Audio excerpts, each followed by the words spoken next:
Swan, sa susunod wag mag-aral sa sala. Masyadong mababa at hindi komportable ang lamesa. Bukod dito, hinihintay ka na ng lahat. Pasensya na.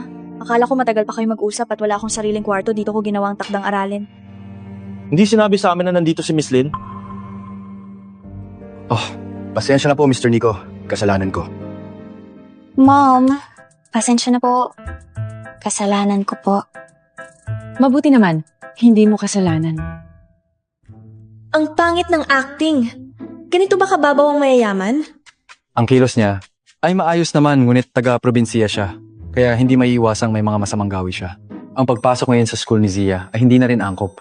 Mag-focus ka lang sa pagkatuto ng mga patakaran ng pamilyang Sewell. Isulat mo lahat to. Una, mahilig sa katahimikan si Mr. Sewell, ayaw sa ingay. Huwag tingnan sa mata si Mr. Sewell. Bow 90 degrees kapag nagsisilbi. Pangalawa, alas 6 ng umaga si Mrs. Sewell gumagawa ng sabaw gamit tubig bukal binababad ang paa sa 45 degree na tubig sa gabi. Pangatlo, paborito ni Zia ang braised talong, mas gusto niya ang western food. Nasa 21st century pa ba tayo? Bakit parang sobrang kakaiba na tila na nailipat sa isang nobela at binubuli? Pasensya na. Ayoko tong i-memorize. Pumunta ako sa pamilyang Sewell para maghanda sa college entrance exam, hindi para mag-drop out at maging katulong. Kung hindi ako welcome, umalis na lang ako. Ano sabi mo?